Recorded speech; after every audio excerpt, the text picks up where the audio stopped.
जा रहे हो मंजिल से विपरीत दिशा में और गाड़ी चला रहे हो इकोनॉमी मोड में। किसी ने पूछा काय भाई बहुत बढ़िया चलाते हो तुम, 60 पे बिल्कुल कांटा अटका दिया है, गति ना ऊपर ना नीचे, एकदम क्रूजिंग कर रहे हो। कैसे? Fuel management. तू करेगा क्या फ्यूल बचा के? तू बहुत बढ़िया चला रहा है, तुझे इनाम देंगे, गाड़ी 1 लीटर में 125 किलोमीटर, गजब, कितना तेल बचाया, मस्त। अब ऐसा कर, इस तेल को लेके अपने सर पे मल ले और फिर जाके चिता में बैठ जा और ऐसे दिया सलाई दिखा दे। और क्या करेगा उस तेल का? कुछ समझ में आ रही है बात? सारी चालाकियां किस काम की अगर वो आपको आपकी मंजिल से दूर रख रही हैं। एक बेटा एक दिन रात को लौटता है अपने घर, माँ इंतजार कर रही है, माँ उसको देखती है, एक बार को सन्न रह जाती है, पूछती बता क्या बेच के आया है? कौन कौन देगा इस सवाल का आज जवाब? बता क्या बेच के आया है, फिर बताना कि सौदा मुनाफे का है कि लुट गए।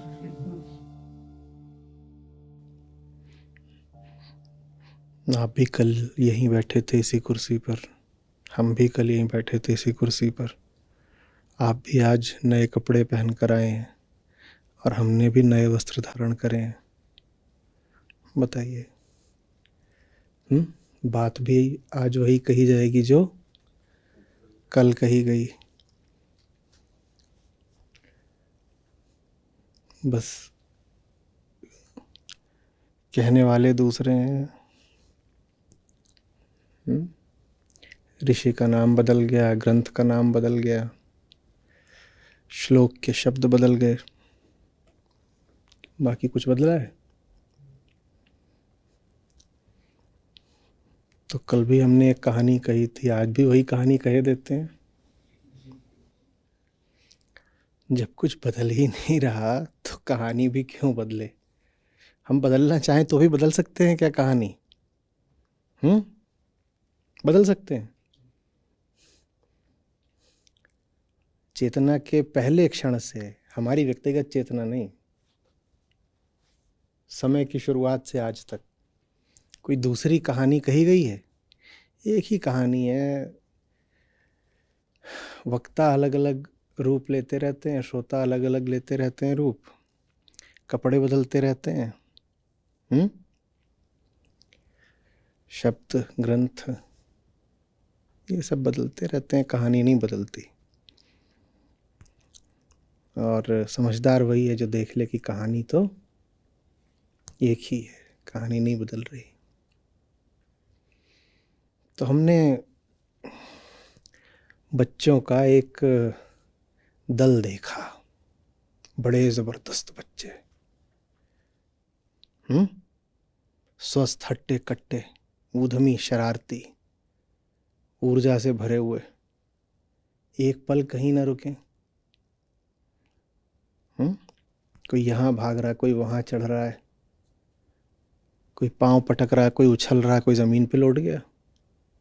ऐसे बच्चे।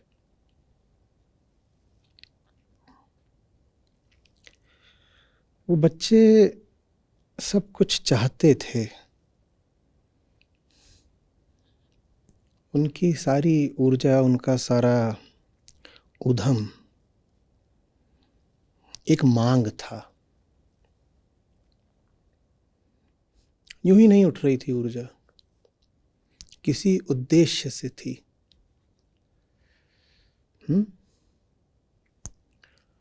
बच्चों को मां चाहिए थी। कोई गिनती ले लीजिए, 3 बच्चे थे, 4, 5, कोई संख्या, उन्हें मां चाहिए थी।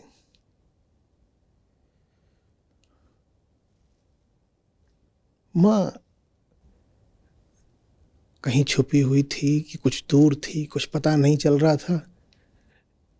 इतना पक्का था कि सब बच्चों को एहसास यही था कि मां से कुछ दूरी है। वो दूरी किस कारण से है, उस दूरी का स्वरूप क्या है, कब बनी वो दूरी, कैसे मिटेगी वो दूरी, ये सब बहुत स्पष्ट नहीं हो रहा था। लेकिन ये पक्का था कि एक खलबली है, बेचैनी है, बच्चों में कुछ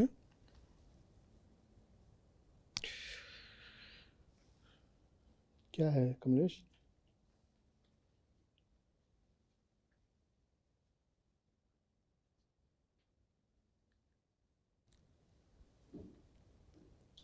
जो भी था शांत हो गया?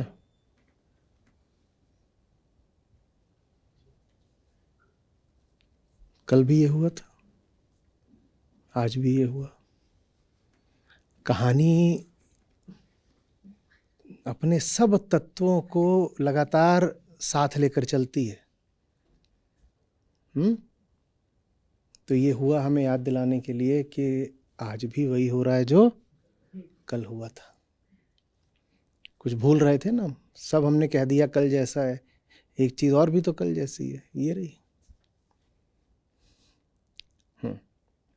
तो बच्चे बेचैन, ठीक। और बच्चों को क्या चाहिए? माँ। बच्चों को माँ चाहिए। कोई आता है, बच्चों से कहता है हाँ ठीक है माँ चाहिए, पर वहां उधर तुम्हारे लिए बहुत बढ़िया खिलौने रखे हैं, चलो।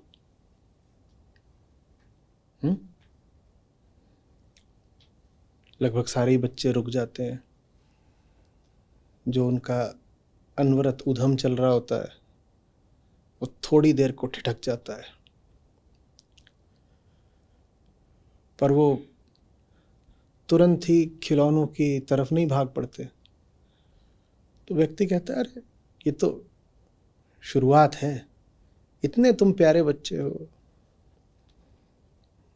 दुनिया में आए हो तुम जीने के लिए, बहुत कुछ है इस जगत में, उससे तुम्हें खुशी मिलेगी, मनोरंजन मिलेगा, बड़ी मस्ती है, खूब मौज आनी है। क्या पसंद है बेटा तुमको? तो उसमें जो सबसे गोल मटोल थुल थुल मस्त, उसके गाल भी लटक रहे ऐसे, उसकी ओर इशारा करके पूछा क्या चाहिए? तातलेत। क्या चाहिए? तौतलेत। अरे तौतलेत, तुमने क्या छोटी चीज बोली, उधर देखो क्या है। तो उधर वो देखता है कि उसने तो आज तक छोटी ही मोटी देसी लोकल चॉकलेट खाई थी, वहाँ दुनिया भर की तरह तरह की रंग बिरंगी चॉकलेट और ऐसे ऐसे तरीकों की कि जिन्हें उसने कभी देखी न कल्पना करी। ऐसा नज़ारा उसने देखा गोलू ने कि वो तौतलेट की ओर लपक भी नहीं पाया, वो जहाँ खड़ा था वहीं धम से बैठ गया। तीसरे की ओर मुड़े, तू बता तुझे क्या पसंद है? इसको पहनने की चीज़ें बड़ी पसंद थी। तीसल्थ। क्या? तीसल चाहिए। वो भी ऐसी जिसमें बढ़िया सा यहाँ कोई कार्टून बना हो, कुछ मनोरंजक बात हो, ऐसी कि धूम मच जाए बिल्कुल। बोले क्या तुमने, उधर देखो, वहाँ तमाम कपड़े ही कपड़े, और तुमको रंग पसंद नहीं आ रहा तो बताओ वही डिज़ाइन और किस रंग में चाहिए। तुमको कपड़ा नहीं पसंद आ रहा तो बताओ वही चीज़ और किस कपड़े में चाहिए। तुम बस बताते चलो, जो तुम्हारी इच्छा है सब पूरी होगी। वो बोला अच्छा ठीक। अगले से पूछा, पहनने की चीज़ें उसको ही पसंद थी, ऊपर वाले ने ऊपर पहनने की मांगी, इस वाले ने नीचे पहनने की। मैंने कच्छा नहीं, जूते, तो इसको जूते बहुत पसंद। बोला कितने तरीके के जूते चाहिए बताओ? जूते चाहिए, चप्पलें चाहिए, आगे से खुली वाली चाहिए, आगे से बंद वाली चाहिए, फीते वाली चाहिए, बिना फीते की चाहिए, किस तरह का तुमको क्या चाहिए? पूरी दुकान सजी हुई है और सब तुम्हारा है। तो ऐसे ऐसे करके 3 से 4 से बात की, कोई खिलौना, कपड़ा, जूता, किसी को किताबें पसंद, किसी को कॉमिक्स पसंद, चॉकलेट वाला अलग ही था। और जितने थे सब के सब अब वो जो उनको नज़ारे दिखाए गए और दुकानें और मेले उनके सामने खोल दिए गए, वो उनकी ओर टकटकी बांधे देख रहे थे। और जितने उनको नज़ारे दिखाए गए थे, ये सब उस द्वार से विपरीत दिशा में थे जिस द्वार पर इन्होंने अभी तक ऊधम मचा रखा था, जिस द्वार के पीछे ये सोचते थे कि इनकी माँ बैठी है, इनको माँ मिलेगी। दृश्य कुछ उभर रहा है, एक द्वार है और ये सब के सब कोई उस द्वार पे घूंसा पीट रहा था, कोई लात जमा रहा था, कोई चिल्ला रहा था, कोई दीवार पे चढ़ जाने की कोशिश कर रहा था। इसको स्पाइडरमैन बहुत पसंद था। ये सब यहाँ पे अपना कर रहे थे और अभी हम देखते हैं कि ये सब बिल्कुल उस दरवाजे से उल्टी दिशा में लार बहा रहे हैं। एक ही था जो उधर भी देखे इधर भी देखे, दोनों तरफ देखे। फिर उसने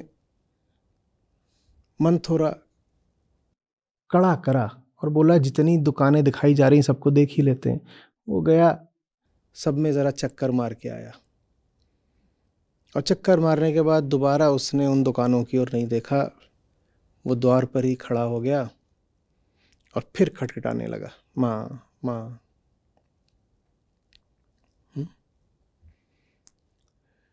जो सज्जन इन बच्चों को ले जाने आए थे, प्रलोभन, आमंत्रण, जो भी कहिए उसको, उन्होंने उस बच्चे पे उसके बाद प्रयास भी नहीं करा।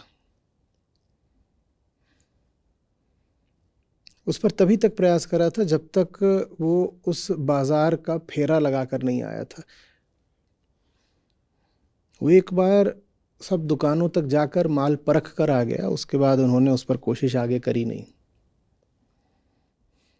बाकी सब बच्चे एक एक करके दुकानों की तरफ निकल लिए। जो तौकलेत के लिए निकला था वो तौकलेत पर ही नहीं रुका, क्योंकि तौकलेत बहुत खा भी ली तो उसके बाद बस पेट फूल गया। बहुत ज़्यादा खा भी नहीं सकते। आधे ही एक घंटे बाद वो खिलौनों की दुकान की तरफ नजर आ रहा था। जिसने खिलौने खूब उठा लिए और कहा खिलौने तो खूब उठा लिए, अब भूख लगी है बहुत, मिठाइयाँ किधर हैं। जिसने जूते पा लिए वो बोला जूते तो पा लिए, ऊपर से क्या ऐसे ही घूमेंगे? जब नीचे का माल नया है तो ऊपर का भी नया होना चाहिए। वो घुस गया कपड़ों की दुकान में। तो नज़ारा ये था कि ये सब अब एक एक करके जितनी दुकानें थीं उनमें गोल गोल चक्कर लगा रहे थे। जो अभी इस दुकान में है वो फिर उस दुकान में, वो फिर उस दुकान में, और जो एक दुकान में अभी है वो गया फिर बाकी दुकानों का चक्कर लगा के आया और घंटे भर बाद फिर उसी दुकान में आ गया जहाँ से शुरुआत करी थी। एक अकेला है जो अभी भी द्वार पे खड़ा हुआ है।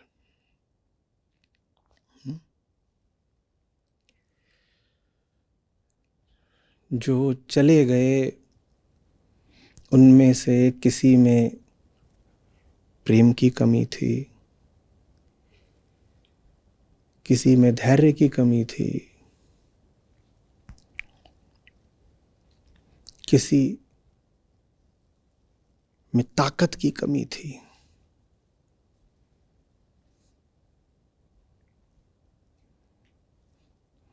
इस कमी को ही कहते हैं महत्वाकांक्षा।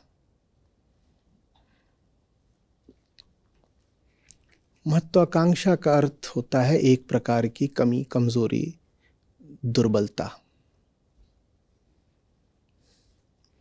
जानने वालों ने हमसे कहा है कि महत्वाकांक्षा में कुछ भी महत्व नहीं है, उसको कहो क्षुद्राकांक्षा या अल्पाकांक्षा।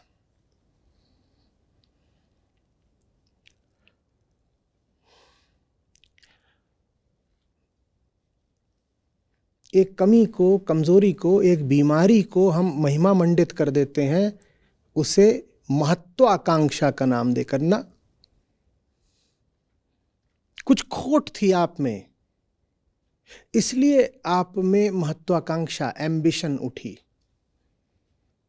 प्रेम की कमी थी, और जो कमी थी उसका झूठा इलाज है महत्वाकांक्षा। कौन सी मिठाई की दुकान पे माँ है? किस खिलौने से खेलने से माँ की गोद मिल जाएगी? बदल लो जितने कपड़े बदलने, नए नए तरीके की मनोरंजक कॉमिक्स पढ़ लो, माँ की कमी पूरी हो जाएगी क्या? पर धैर्य नहीं था कि माँ चाहिए तो माँ के लिए ही डटे रहें।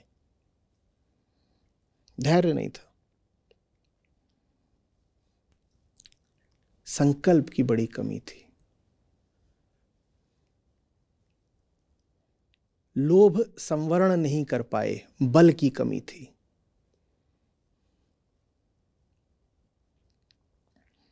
लालच ने खींचा, खींचे चले गए। अंगद की तरह पांव जमाकर खड़े नहीं रह पाए, ताकत नहीं थी।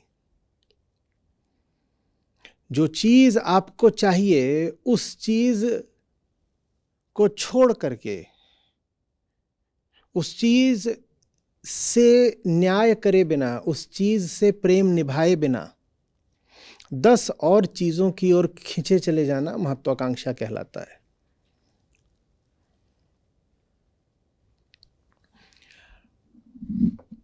जन संस्कृति में ये बात फैला दी गई है कि अपनी महत्वाकांक्षाओं को पूरा करने के लिए बड़ी संकल्प शक्ति या इच्छा शक्ति चाहिए, विल पावर चाहिए।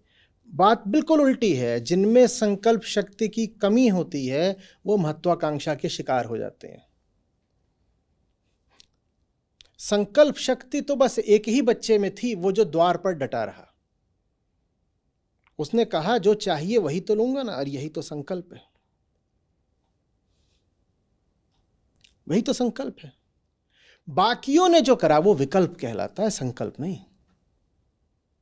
संकल्प का अर्थ होता है जो चाहिए वही लूंगा। कल्प दोनों में आ रहा है। कल्प से आशय होता है कुछ ऐसा जो मानसिक हो, कल्प। कल्प से इशारा कई बार समय की ओर भी होता है, और जितनी भी मानसिक प्रक्रियाएं होती हैं, मानसिक सामग्री होती है, उनका द्योतक भी होता है कल्प।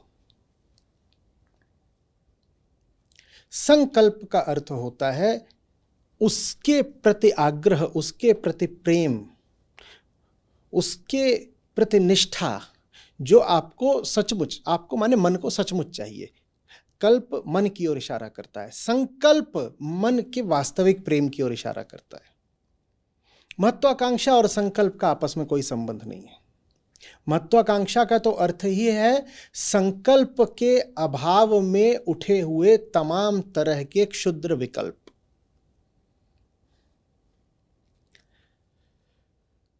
संकल्प का संबंध सिर्फ प्रेम से जोड़ा जा सकता है। संकल्प का नाता सिर्फ सत्य से है। आप सत्य के प्रति संकल्पित हो सकते हो, बाकी आपने कोई उल्टा पुल्टा विचार उठा लिया है उसको संकल्प नहीं कहते। उसको यही बोल लो कि ये ऐसे ही है, दौड़त दौड़त दौड़िया जीते मन की दौड़। तमाम तरह के क्या हैं वो विकल्प हैं, वो संकल्प नहीं है। तो हम पाते हैं कि सारे बच्चे किसका शिकार हो गए? विकल्पों का शिकार हो गए, विकल्पों का। Ambition is a cowardly rush behind valueless, worthless options, विकल्प। महत्वाकांक्षा का अर्थ है मूल्यहीन, महत्वहीन। नाम है महत्वाकांक्षा, पर उसके साथ हम जोड़ रहे हैं महत्वहीनता। महत्वाकांक्षा का अर्थ है महत्वहीन विकल्पों के पीछे एक कायरता भरी दौड़।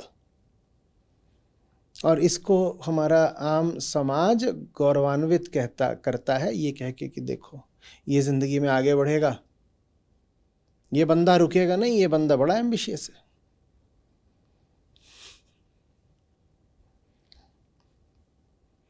ये कौन सी दौड़ है जानते हो?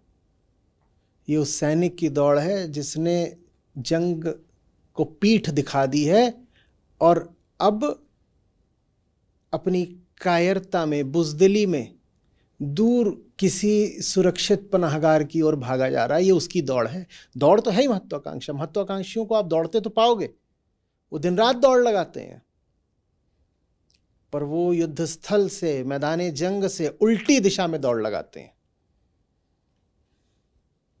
सूरमा तो एक ही था बच्चा जो मैदान पर डटा रहा। क्या था मैदान? दरवाजा। और उस मैदान में उसके प्रहार क्या थे? मुष्टिका प्रहार। वो दरवाजे पर लगातार खटखट खटखट, नॉक नॉक, मां, और कुछ नहीं चाहिए। जिसे जो चाहिए बस वही चाहिए, वो कहलाता है संकल्पित, संकल्पवान। और जो टुच्चे विकल्पों के आगे घुटने टेक देता है, वो कहलाता है महत्वाकांक्षी। जब एक नहीं मिलता ना, जब एक पाने का दम नहीं होता, जब एक पाने का संकल्प नहीं होता, जब एक के प्रति ही निष्ठा और प्रेम नहीं होता, तो 10 दिशाओं में वैकल्पिक दौड़ें लगानी ही पड़ती हैं। 10 दिशाओं में आप जा रहे हो, इसका मतलब ये नहीं है कि आप बड़ी ऊंची उड़ान वाले पंछी हो, कि आप 10 दिशा में जा रहे हो तो आप 10 आसमानों के खिलाड़ी हो ना। आप 10 दिशा में जा रहे हो, इसका मतलब जो असली दिशा थी, उस दिशा की हिम्मत नहीं है आप में। एक असली चीज के 10 आपने नकली विकल्प खोज निकाले हैं। दुनिया भर की जो दौड़ है वो यही है। जो करना ही चाहिए वो करने का न प्रेम, न ज्ञान, न साहस, न धैर्य, तो और 50 चीजें कर रहे हैं। ये कर लूं, वो कर लूं। How about trying this? These days I'm into that. I left the real thing behind and now I'm trying out stupid things of my own.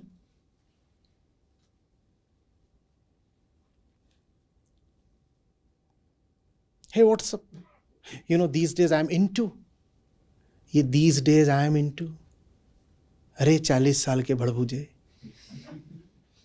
अभी भी तू these days की भाषा में बात कर रहा है। इतनी उम्र हो गई तेरी, तू अभी भी समझ नहीं पाया कि मुट्ठी भर ही डेज हैं और उनको कौन सी सही दिशा में लगाना है। तू अभी भी इधर उधर जाकर के उथले छिछले प्रयोग ही कर रहा है। जन्म भर भटकेगा तो घर कब पहुंचेगा? और ऐसी बात नहीं कि तू भटक रहा है घर की तलाश में, तू भटक रहा है जानबूझकर घर से विपरीत दिशा में। भटकना बहुत भला है, अगर भटकना सोद्देश्य हो, अगर भटकने के पीछे प्रेम हो, मंजिल की चाह हो। पर अधिकांश हमने भटकने वाले वो देखे हैं जो जानबूझ के भटक रहे होते हैं क्योंकि मंजिल से डरते हैं।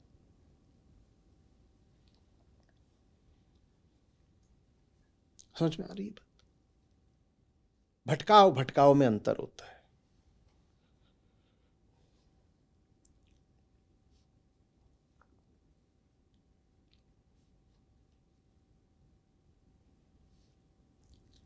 कब तक सच से मुंह चुराना है? कब तक दुनिया भर की दुकानों में लुटते जाना है? एक सही काम से बचने के लिए कब तक 10 गलत जगहों पर बर्बाद हो जाना है?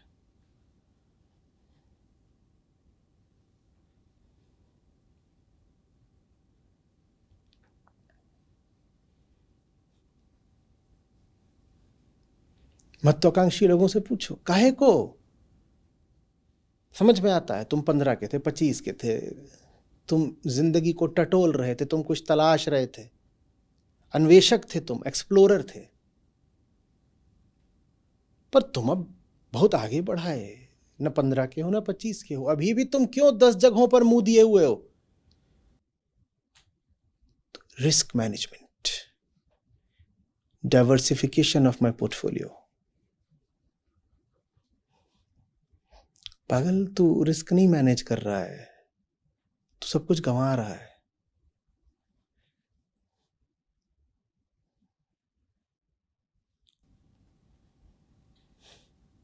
क्या बचा ले जाएगा?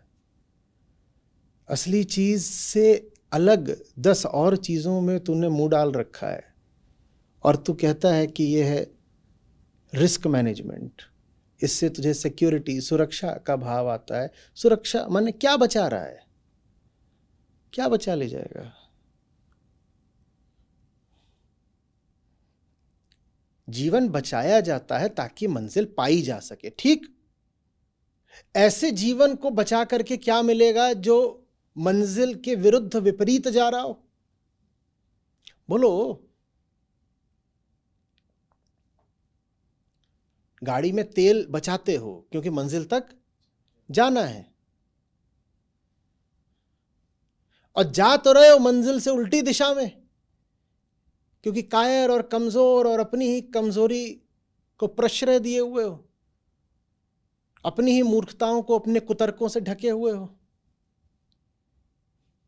जा रहे हो मंजिल से विपरीत दिशा में और गाड़ी चला रहे हो इकोनॉमी मोड में। किसी ने पूछा, काय भाई, बहुत बढ़िया चलाते हो तुम, 60 पे बिल्कुल कांटा अटका दिया है, गति ना ऊपर ना नीचे, एकदम क्रूजिंग कर रहे हो। कैसे? Fuel management.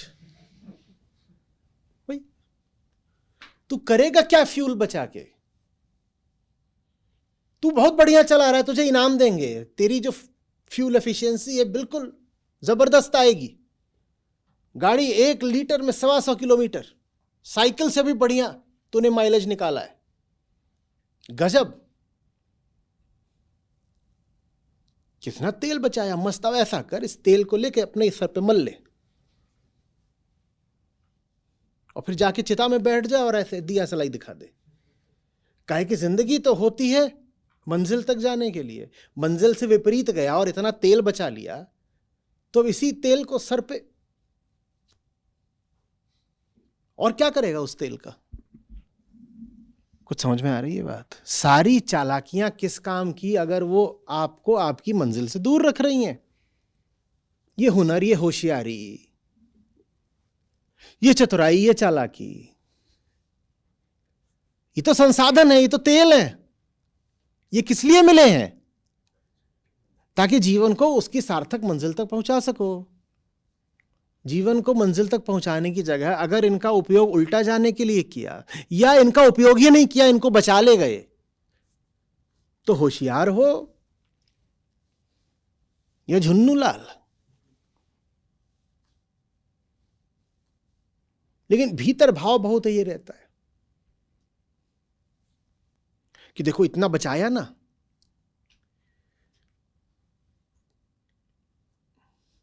ये पेटी विजन है। तुमने इतना तो देख लिया कि एक छोटे तल पर तुम्हें लाभ क्या हो गया, पर तुम्हें बहुत बड़ा नुकसान क्या हो रहा है इसका तुम्हें कोई एहसास नहीं।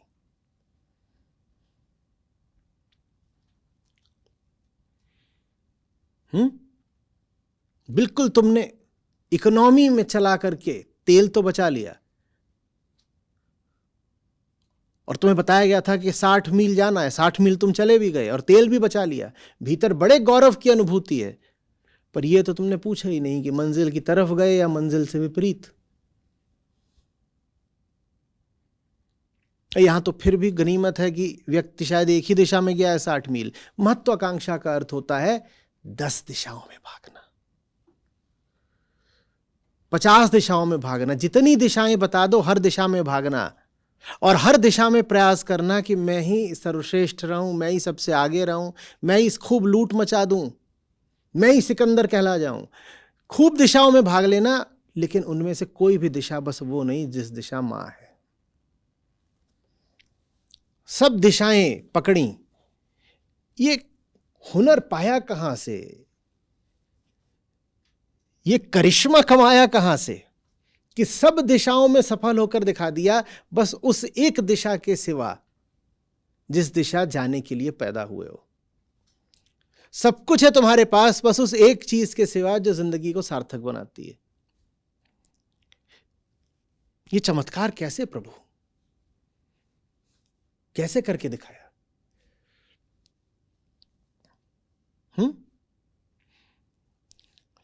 आपके सामने 15 रास्ते हों, 14 गलत एक सही, 14 रास्तों को आपने पूरा आजमा लिया हो, उन पे दूर तक चले भी गए हो, उनको भली भांति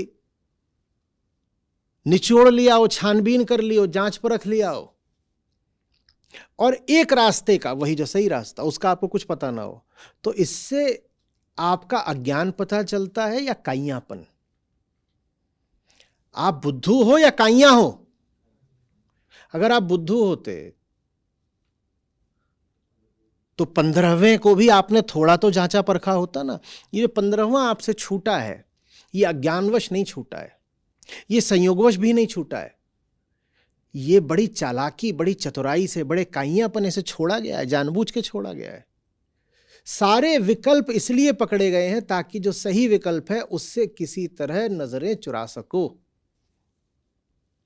सही विकल्प को ही हम कह रहे हैं वो संकल्प होता है। बाकी आप जो कुछ भी चाह रहे हो कामना मात्र। कामना में और संकल्प में अंतर होता है। कामना साधारण कल्पना है,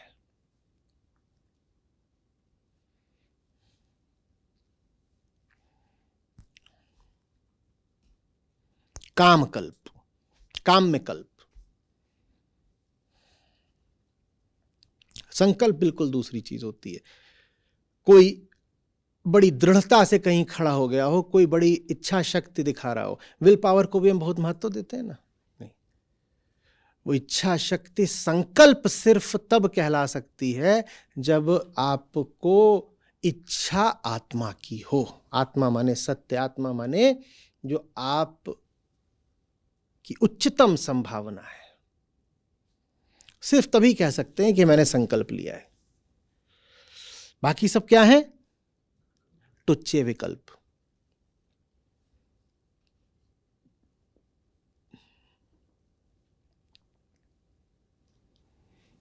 आ रही बात समझ में?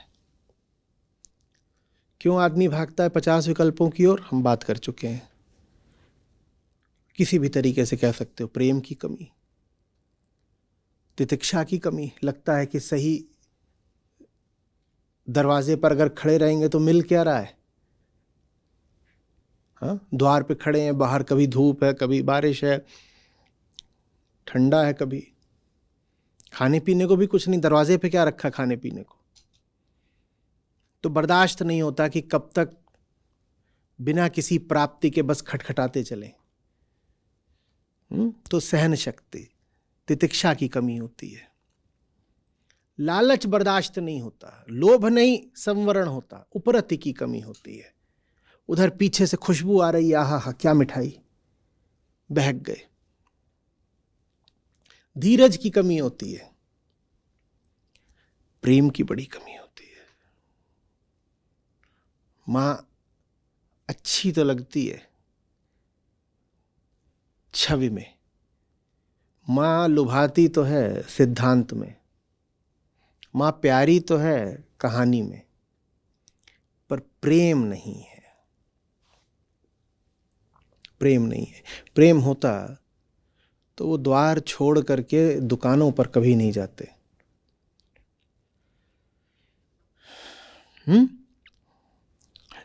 साहस की कमी भी कह सकते हो। इतने सारे बच्चे हैं, सब बिखर कर चल दिए मेले की ओर, तो जो बचे हैं उनको लग रहा है हम ही मूर्ख हैं क्या? भीड़ जो कर रही है उसकी उपस्थिति में भी अपनी निजता में डटे रहना बड़ा साहस मांगता है। आमतौर पर हम में वो साहस होता नहीं। हम भीड़ को एक दिशा जाते देखते हैं, हम भारी दबाव महसूस करते हैं। हम कहते बाप रे बाप, सब उस तरफ जा रहे हैं, हम उधर कैसे न जाएं।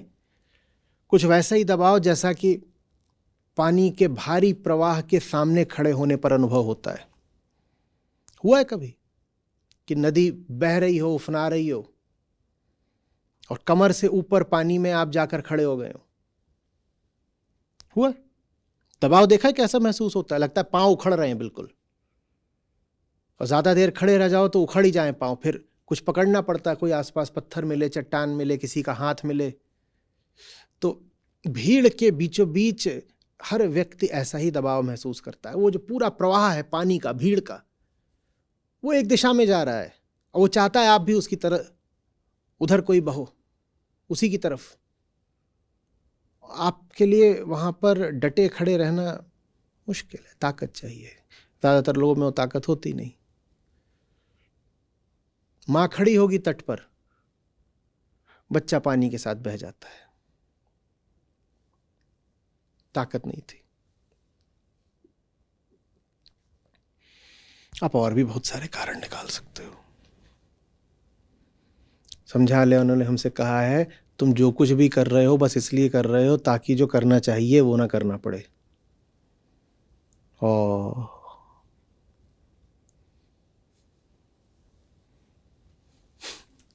क्या कहा?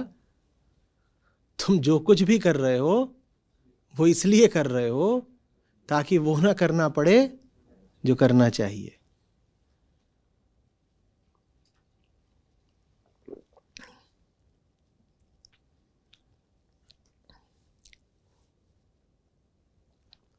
और एक बार वो करने लग जाओ जो तुम्हें करना ही चाहिए, तो बाकी सारे फितूर एकदम उतर जाते हैं मन से, कि जैसे गधे के सर से सींग गायब हो गए।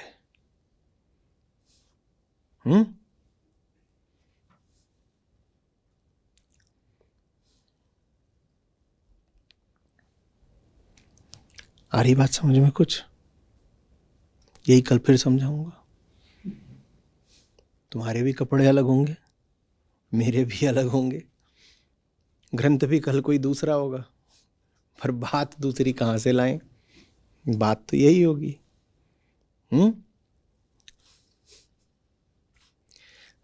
लाओ त्सु, ताओ ते चिंग, ऋषि लोगों की महत्वाकांक्षा को कम करते हैं और संकल्प को मजबूत बनाते हैं। ऋषि लोगों की महत्वाकांक्षा को कम करते हैं और संकल्प को मजबूत बनाते हैं। ये आपसे हिंदी में बोल रहा हूं, ये लंबा एक रास्ता लेकर के हिंदी में पहुंचते हैं शब्द। चीनी है, उससे अंग्रेजी में जाते हैं, अंग्रेजी से फिर हिंदी में आते हैं। लेकिन सार वही है जो आपसे कहा। अंग्रेजी में कुछ इस तरह से है, the sage reduces their ambition and strengthens their resolve. तीसरा अध्याय है Tao Te Ching. The sage reduces their ambition and strengthens their resolve. Now this is queer because ambition is often correlated with resolve.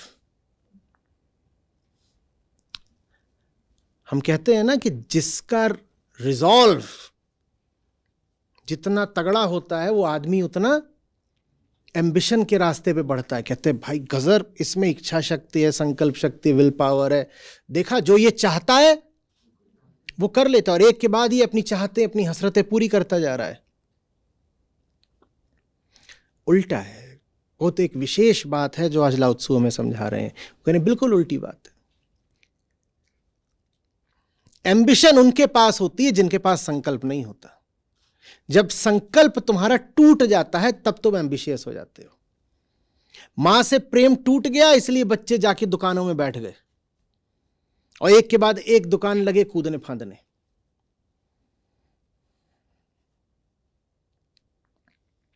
समझ में आ रही बात? तुम कमजोर आदमी हो इसलिए एम्बिशियस हो।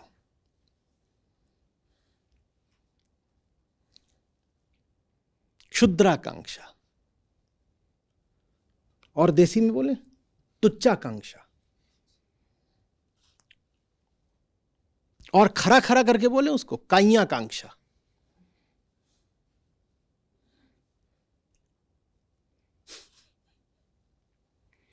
मुझे ये मिल जाए, मुझे वो मिल जाए, मेरा ऐसा हो जाए,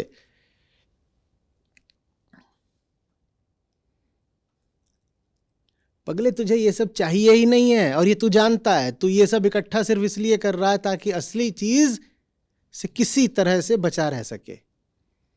और 100 नकली चीजें इकट्ठा करके भी असली चीज की कमी की भरपाई नहीं हो सकती।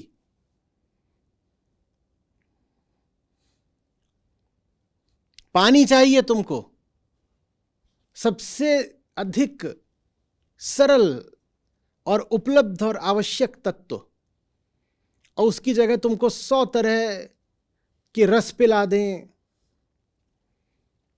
और 50 तरह के मिश्रण पिला दें और शीतल पेय और फिजी ड्रिंक्स और ऐसा शरबत और क्या क्या होता है भाई, सब कुछ, juices, fortified drinks, beverages, liquors, जितनी भी तरह की चीजें पी जा सकती हैं, जानवरों का खून, बहुत लोग तो उसी को पीने में सबसे आनंद मानते हैं। चाहिए तुमको पानी, और तुमको ये सब पिलाया जा रहा है। कोई कह रहा है बेटा, तुम कह रहे हो पानी हो, तुम्हें कह रहा है लो ये बाल्टी है गन्ने के रस की। बोले नहीं चाहिए। बोले भैया नाराज ना हो, बड़ी बाल्टी ले आएंगे, छोटी लगी क्या? बोले दादा हमें पानी चाहिए। बोले अच्छा, गन्ना गरीबों का होता है, तुम्हारे लिए अनार का लाते हैं। तो बोले अरे अनार बंद कर। बोले अरे लगता देसी में बोल दी इसलिए, पोमेग्रेनेट।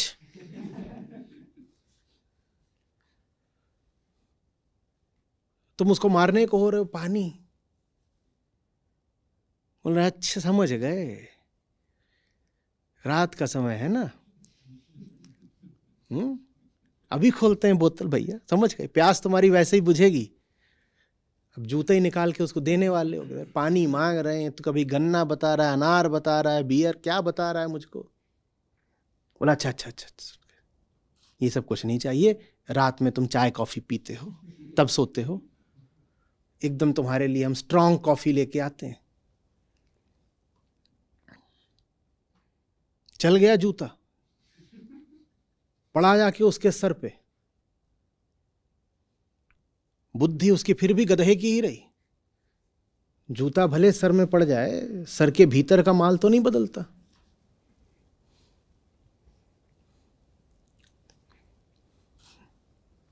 ऐसी हमारी जिंदगी। एक क्षण को चित्रित कर लो ऐसे व्यक्ति को जिसको कुछ नहीं चाहिए, सीधा साधा पानी, शीतल जल, और तुमने उसके सामने जाके 50 अन्य तरीके के पेय पदार्थ रख दिए हैं। दुनिया भर में जो जो चीजें पी जा सकती हैं सब तुमने उसके सामने जाके रख दी हैं, और वो ऐसे बैठा हुआ है। और धीरे से आपको सुनाई देता है एक शब्द, मां। उसे मां चाहिए, जो सरलतम है, जो निकटतम है, उसको वो चाहिए। तुम उसको क्या ये एग्जॉटिक ड्रिंक्स बता रहे हो?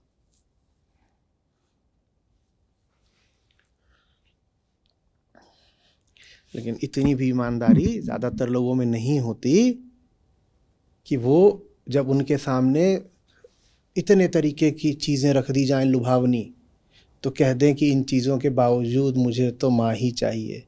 वो उन्हीं चीजों में घुस जाते हैं।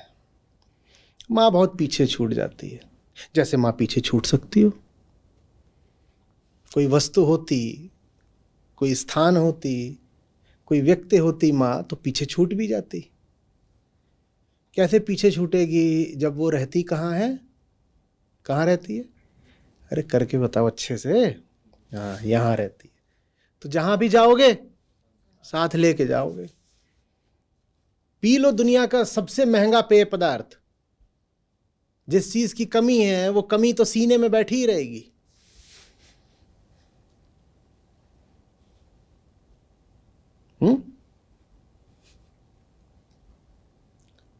ये दुनिया की जो सबसे विरल मछली है, एकदम on the brink of extinction, उसके लिवर का ऑयल है। ये पिए।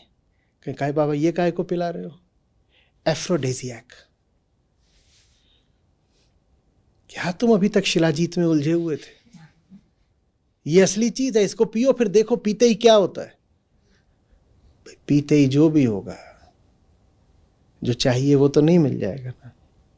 हाँ, इतना जरूर हुआ कि तुमने एक विलुप्त होती मछली की प्रजाति के आखिरी जो कुछ सदस्य बचे थे उनमें से भी एक को कत्ल कर दिया, और अब उसका तेल और खून मेरे सामने ले आए हो कि पियो, और ये इसका एक गिलास $1000 का होता है।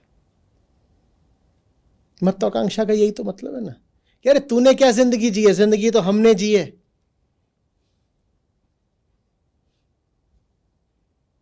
ब्लू व्हेल के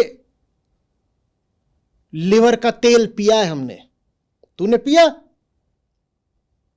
नहीं दादा, हमने तो बस पानी पिया। तुमने पिया? और दादा झक बोल रहे, व्हेल का तेल तो पी लिया, पर पानी, उससे वंचित रह गए। ये महत्वाकांक्षी आदमी की जिंदगी है।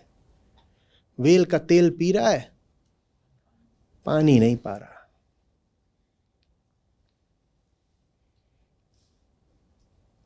पानी नहीं पा रहा।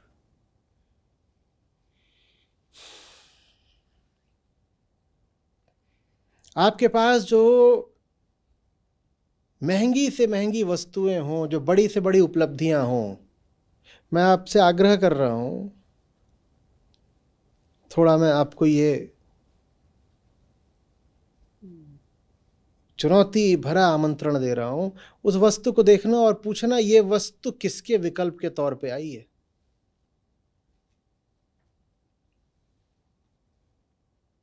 कांप जाओगे। आपके पास जो कुछ भी है ना, वो किसी असली चीज के विकल्प के तौर पे है आपके पास। चाहे वो वस्तु हो, उपलब्धि हो, व्यक्ति हो, विचार हो, रुपया पैसा, किसी भी तरह का बल, घर की चीजें, भावनात्मक सुरक्षा, जो कुछ भी हमें लगता है हमारे पास है, जो कुछ भी आपके पास है, उसको देखिएगा और पूछिएगा ये किस चीज का विकल्प, ऑल्टरनेटिव बनकर है मेरे पास। क्योंकि वो जो है आपके पास वो तो असली नहीं है। अगर असली नहीं है फिर भी है, तो इसका मतलब वो असली के विकल्प के तौर पर है आपके पास। ये थोड़ी देर पहले हम कह रहे थे ना, whatever you have, that you have as an alternative to that which you must have.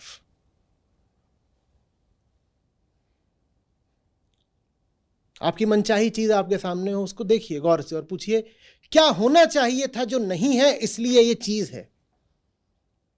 वो चीज किसी असली चीज के नकली विकल्प के तौर पर आपकी जिंदगी में है।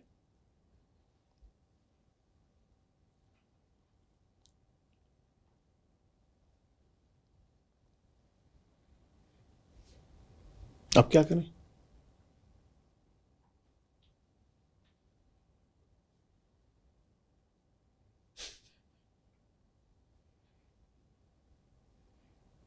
जिन भी चीजों पे नाज हो ना, अपने प्राइज्ड पोजीशंस, अपना ज्ञान, कई बार हमें बड़ा दम्भ रहता है, बड़ा ज्ञानी हूं, मुझे ये पता, मैंने ये देख लिया, मैंने वो पढ़ लिया, मेरा अनुभव, मैं यहां घूम आया, मैंने ये देखा है, अरे मैं ऐसी ऐसी चीजों से गुजरा हूं। पूछो, ये सब कुछ जो तुम पकड़ के बैठे हो, ये किस चीज का सस्ता विकल्प है?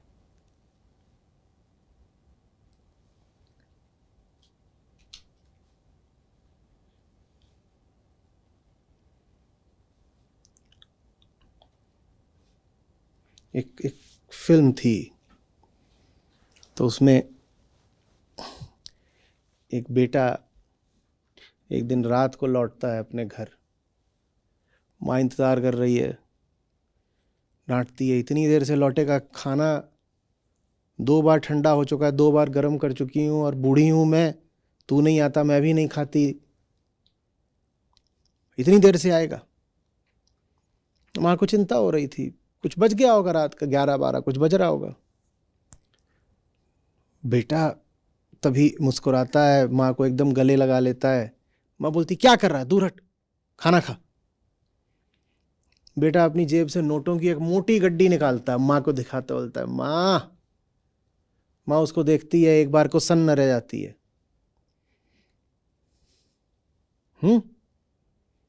उसके बाद नीचे झुकती है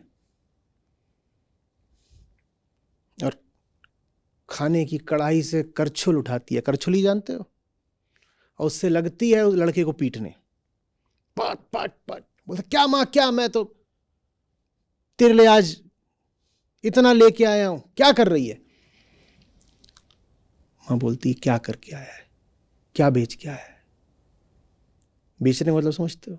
असली चीज को छोड़ करके किसी और चीज को पाना, सौदा करना, इसी को तो कहते हैं बेचना।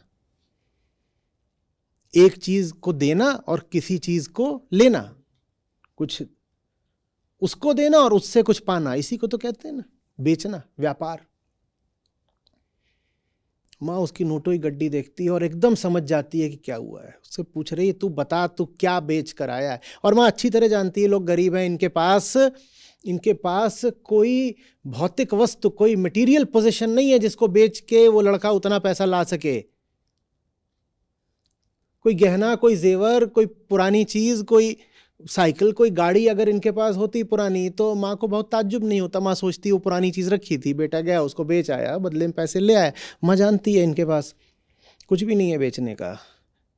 इसीलिए माँ 2 क्षण को अवाक रह गई थी, सन्न खड़ी हो गई थी। उसे पता है कि इनके पास कोई भौतिक वस्तु नहीं है बेचने की, कोई बाहरी वस्तु नहीं है बेचने की। बेटा फिर भी इतना लेके आया है, जरूर वो कोई भीतरी वस्तु बेच के आया है। पूछती बता क्या बेच के आया है?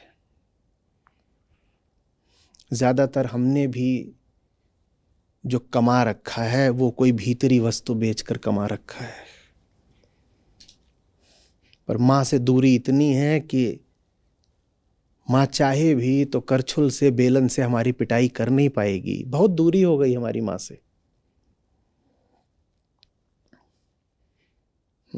बेटा तो फिर भी भला था, वो बेच बाच के लाया भी तो किसके पास? मां के पास। हम तो बेच बाच के पता नहीं और कितने हैं उनके पास ले जाते हैं, उनको चढ़ा देते हैं, लो तुम लो। भीतरी वस्तु बेच करके माल कमाओ, मां के पास जाओ तो कम से कम मां पीट देगी। किस मां की बात हो रही है समझ रहे हो ना? मैं फिल्म वाली मां की बात नहीं कर रहा हूं, हम उसी बात मां की बात कर रहे हैं जो जिससे आज की पूरी कहानी शुरू हुई है। मां के पास जाओगे, भीतरी वस्तु बेच करके गड्डी दिखाओगे तो मां पीट देगी। पर वही गड्डी दुनिया के बाजारों में दुकानदारों को दिखाओगे तो बहुत खुश हो जाएंगे। गड्डी वाले ग्राहक को देख के कौन नहीं खुश होता? दुकानदार का तो सपना होता है कि जो अगला ग्राहक आए मोटी गड्डी के साथ आए। मां पीट देगी, दुकानदार खुश हो जाता है। ये हमारी हालत है। जो भी आपकी जिंदगी की चीजें हैं उनको देखिए और पूछिए क्या बेच कर लाया मैं उसको। वही सवाल जो मां ने पूछा था। ये मेरी जिंदगी में है, ये तो दिख रहा है कि ये है, पर इसके कारण क्या है जो नहीं है अब? वो दिखता नहीं ना, क्योंकि वो नहीं है अब। वही तो दिखेगा जो है। जो चीज बेच करके कुछ ले आए हो वो चीज अब कैसे दिखेगी? वो तो बिक गई, उसका अभाव भी नहीं पता चलता।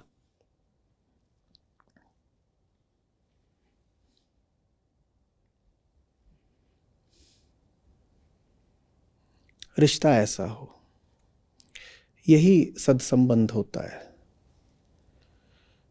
यही सत्संगति होती है कि कोई ऐसा जो करछुल उठा करके पट पट मारना शुरू कर दे और पूछे बता क्या बेच कर आया है। जो ये ना पूछे कि बता कितना लेकर आया है, जल्दी से गड्डी गिन। नहीं पूछा उसने कितना है, नहीं पूछा कहां से लाया है, उसने बस एक चीज पूछी, बता बेचा क्या तूने ये पाने के लिए? क्योंकि हमारे पास जमीन तो थी नहीं, गहने जेवर भी थे नहीं, तूने क्या बेचा ये पाने के लिए बता।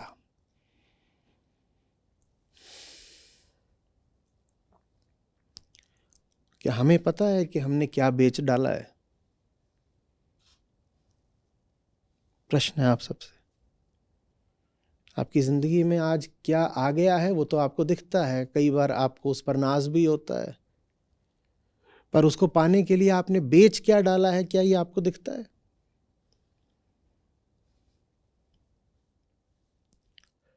वो बच्चे घूम रहे होंगे, एक चॉकलेट खा खा के और मोटा गया होगा, एक ने एक के ऊपर एक 3 टी-शर्ट डाल रखी होंगी, एक ने 2 जूते पांव में, 2 कान में डाल रखे होंगे, 2 सर पे बांध रखे होंगे।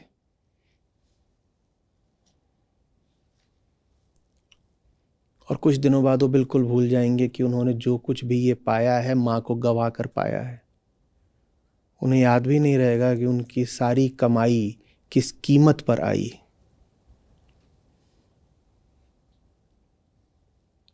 क्या आपको पता है कि आपने जो कुछ कमाया है किस कीमत पर पाया है?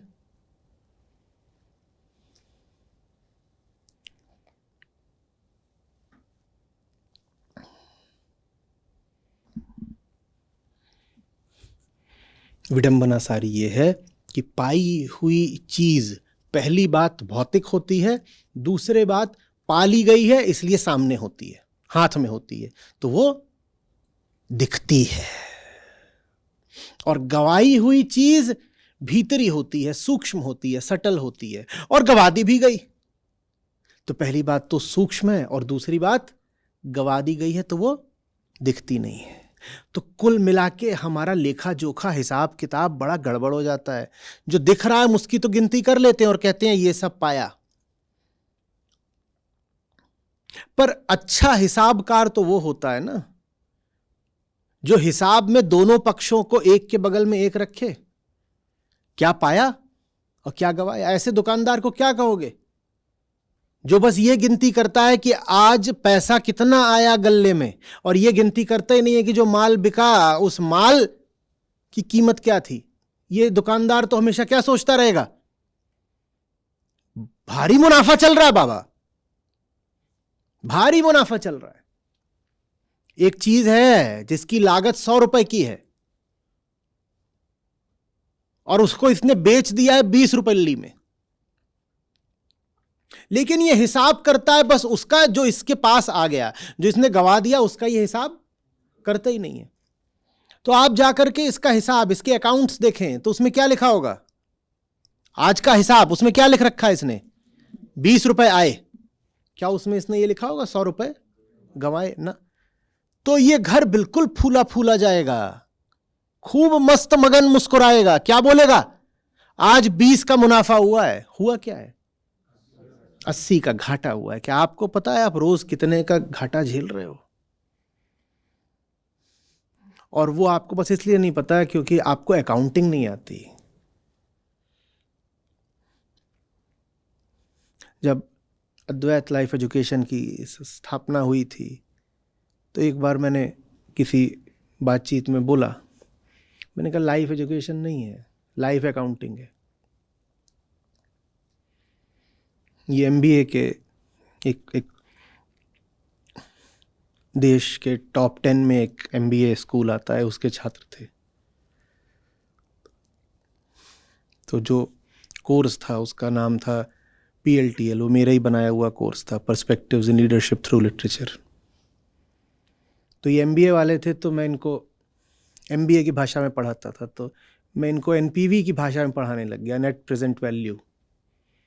नेट प्रेजेंट वैल्यू ये तय करती है कि कोई भी प्रोजेक्ट फाइनेंशियल सेंस में स्वीकार करने लायक है कि नहीं है। NPV पॉजिटिव है तो कर डालो, NPV नेगेटिव है तो नहीं करना। अब NPV निकालने के लिए कैश फ्लोज दोनों तरफ के पता होने चाहिए, कम से कम अगले 10 साल तक, या जो प्रोजेक्ट की लाइफ है तब तक। कई बार हम प्रोजेक्ट को इनफाइनाइट लाइफ का भी मान लेते हैं तो वो भी कोई बात नहीं, पर अगर प्रोजेक्ट को 10 या 20 वर्ष का मान रहे हो तो तब तक के जो पूरे दोनों दिशा के कैश फ्लो हो पता होने चाहिए, दोनों दिशा के। और NPV कैलकुलेशन में बड़ी गड़बड़ी यही होती है कि हम सारे कैश फ्लोज की अकाउंटिंग करते ही नहीं, हम भूल जाते हैं कि अरे ये भी तो खर्चा होगा, और जो उसमें चीजें मिस की जाती हैं, भूली जाती हैं, वो अक्सर कैश आउटफ्लोज होते हैं, कैश इनफ्लोज नहीं। सारी दिक्कत यही है, हम खर्चे गिनना भूल जाते हैं। तो जो फिर एनपीवी है वो तब भी पॉजिटिव आ जाता है हमारी गणना में जब वो है निगेटिव। तो फिर हम उस प्रोजेक्ट को हरी झंडी दिखा देते हैं और बर्बाद हो जाते हैं। और ये बहुत होता है। और ये छोटे मोटे ही ऐसे ब्लंडर्स नहीं होते, बड़े बड़े इंफ्रास्ट्रक्चर प्रोजेक्ट्स फाइनेंशियली अनवायबल हो जाते हैं क्योंकि बिल्कुल जो पहला कदम था एनपीवी कैलकुलेशन वही गलत हुआ था। ये बाद में पता चलता है कि अरे इसमें ये भी तो कैश आउटफ्लो था, इसकी तो अकाउंटिंग करी नहीं। कैश हटा दो, आउटफ्लो याद रखो। आपकी जिंदगी में जो आउटफ्लोज हो रहे हैं वो आपको पता है। मैं पूछा करता था, मैं कहता था तुम, अब मेरा कोर्स चल रहा है, इनका प्लेसमेंट सीजन चल रहा है, इनको ऑफर्स आ रहे हैं, मैं कहता था तुम कैसे किसी जॉब ऑफर को एक्सेप्ट रिजेक्ट करते हो? बोलते थे सीटीसी देखते हैं, ये देखते हैं। मैंने कहा तुम उसमें जो इंटेंजिबल्स हैं उनको भी मोनेटाइज करके शामिल करते हो? उदाहरण के लिए तुम्हें बोला गया कि तुम्हारी बैंगलोर में जॉब है और तुमने क्या उसमें ये गिना कि तुम सुबह जा रहे हो अगर, और ये मैं आज से 20 साल पहले की बात कर रहा हूँ, तब बैंगलोर का ट्रैफिक अलग था, अब तो सुधर गया है थोड़ा, पता नहीं सुधरा है कि और ख़राब हो गया, क्योंकि अभी खबर आई कि दिल्ली से ज़्यादा कारें अब बैंगलोर में हो गई हैं। लेकिन उस समय तो हालत बहुत ही ख़राब थी। उस समय तो फ्लाईओवर भी ठीक से नहीं बने थे, 2003-4 की बात कर रहे हैं। मैंने कहा तुमने ये इसमें गणना करी कि 2 घंटे सुबह फंसोगे और 2 घंटे रात में फंसोगे? बोले हाँ ये तो पता है, ये तो होता है। मैंने कहा अच्छा एक बात बताना मेरी जान, 8 घंटे काम करते हो, तुम्हें उसकी इतनी तनख्वाह मिलती है, ठीक, तो तुमको पर आवर सैलरी कितनी मिलती है ये तो तुमको फिर पता चल गया? पता चल गया ना? मैंने तुम जान गए कि तुम्हारे 1 घंटे की कीमत कितनी है। 8 घंटे काम किया और महीने मान लो 25 दिन काम किया तो इतनी तुमको तनख्वाह मिली, तो तुम्हें 1 घंटे की अपनी कीमत पता है। तो सुबह 2 घंटे जो फंसोगे और शाम को 2 घंटे जो फंसोगे, इसकी कीमत तुमने जोड़ी? तुमने अपनी सीटीसी में से दिन के ये 4 घंटे हटाए क्या? 1 घंटे कीमत तुम जान गए हो। तो अगर 25 दिन तुम फंसोगे तो माने 100 घंटे, 2 घंटे सुबह 2 घंटे शाम, ये 100 घंटों की कीमत तुमने अपनी सीटीसी से घटाई। हाँ, ऐसा थोड़ी करना होता। क्यों नहीं करना होता? तुम्हें अपने आउटफ्लोज की कुछ अक्ल ही नहीं है, तुम्हें पता ही नहीं गवा क्या रहे हो, तुम्हें बस ये दिखता है पा क्या रहे हो। तेरी गठरी में लागा चोर मुसाफिर, तुझे पता भी नहीं है, तू लुटा जा रहा है, पर तुझे अकाउंटिंग नहीं आती।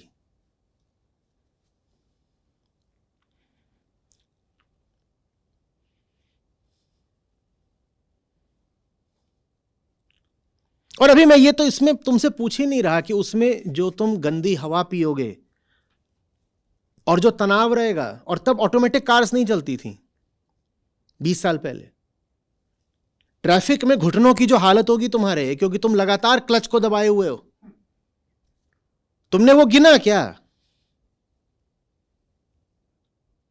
जो तुम्हारे मन की क्षति होगी, डिटेरियोरेशन होगा, वो तुमने गिना? तुम्हारी सेहत जो खराब होने वाली है वो तुमने गिना? और अभी मैंने सिर्फ सुबह के 2 घंटे शाम के 2 घंटे की बात करी, उस 8 घंटे में वहां तुम्हें संगति कैसी मिलेगी, उसका तुम्हारे जीवन पे क्या असर होगा, तुमने गिना? मैंने कहा ये सब कुछ बेटा अगर गिनोगे ना तो एनपीवी नेगेटिव हो जाएगा।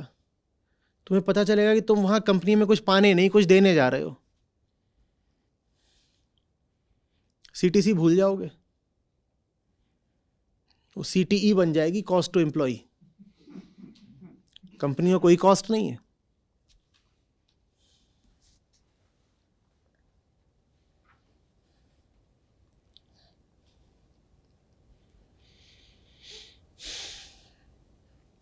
थोड़ा सा कुछ पाने के लिए अब माँ की ओर देखना नहीं है कि माँ लगाए एक बेलन, बता क्या बेच के आया है।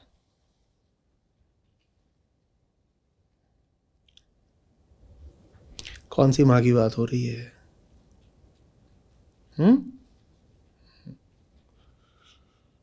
साधारण भाषा में समझ लीजिए, जिसको हृदय बोलते हैं। आपके ही भीतर जो ईमानदारी बैठी है, शास्त्र में उसको आत्मा बोल देते हैं, ब्रह्म बोल देते हैं, सत्य बोल देते हैं। बिल्कुल जमीन की भाषा में कह लीजिए, आपके ही भीतर जो ईमानदारी बैठी है।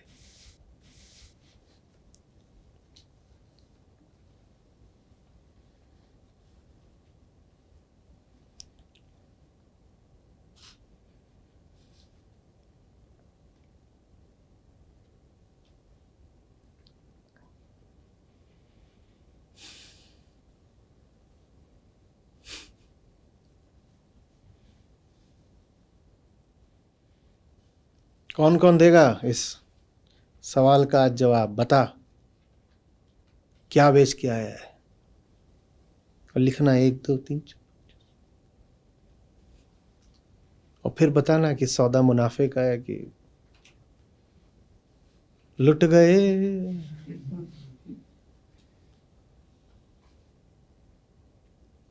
रात गवाई सोए के, दिवस गवाया खाए। रात गवाई सोए के, दिवस गवाया खाए। हीरा जन्म अमोल था, कौड़ी बदले जाए रे साधो, कौड़ी बदले जाए। दौड़त दौड़त दौड़िया, जेती मन की दौड़। दौड़त दौड़त दौड़िया, जेती मन की दौड़। दौड़ी थके मन थिर भया, वस्तु ठौर की ठौर रे साधो, वस्तु ठौर की ठौर। मन के बहुतक रंग हैं, छिन छिन बदले सोय। मन के बहुतक रंग हैं, छिन छिन बदले सोय। एक रंग में जो रहे, ऐसा बिरला कोई रे साधो, ऐसा बिरला को।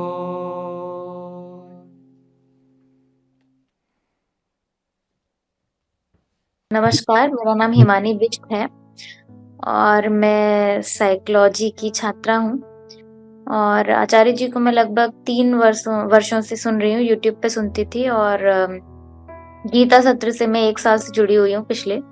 और मैं जैसे कि अभी बच्चों के साथ में काम करती हूँ, तो कोशिश करती हूँ कि उनका जो भी पाठ्यक्रम है, मैं ट्यूशन्स लेती हूँ, तो उसको किस तरीके से जो भी हम सीख रहे हैं उसी के आधार पे कुछ प्रकाश उन बच्चों तक भी पहुंचाने की कोशिश करती हूँ।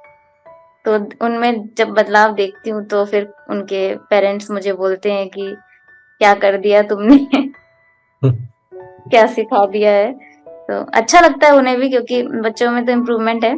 पर हाँ, एक हंसी मजाक की ऐसी बात भी हो जाती है उनका बदलाव देख के। इसी के साथ साथ में एक छोटी सी बात मैं बताना चाहती हूँ कि आचार्य जी से जब मैं जुड़ी थी तो उससे पहले बहुत बहुत ज्यादा कंफ्यूजन में थी, खास करके अपने काम को लेकर के। जैसे कि सभी करते हैं, मैं भी यूपीएससी की तैयारी कर रही थी उस टाइम पे, और कुछ समझ नहीं आ रहा था, लॉकडाउन लगा हुआ था, तो वहीं से पढ़ना शुरू किया था। तो पढ़ते पढ़ते धीरे धीरे आचार्य जी को सुनते सुनते फिर साइकोलॉजी पढ़ना शुरू की। फिर साइकोलॉजी में मैंने ये डिग्री में एडमिशन लिया और इस तरीके से धीरे धीरे आगे बढ़ी चीजें। लेकिन स्पष्टता और ज्यादा अभी गीता सत्रों से जुड़ने के बाद में बहुत बहुत ज्यादा स्पष्टता आई। पूरा नाम रखाई के, अब क्यों डरना वीर, अड़े रहना मैदान में, सम्मुख सहना तीर रे भाई, सम्मुख सहना तीर।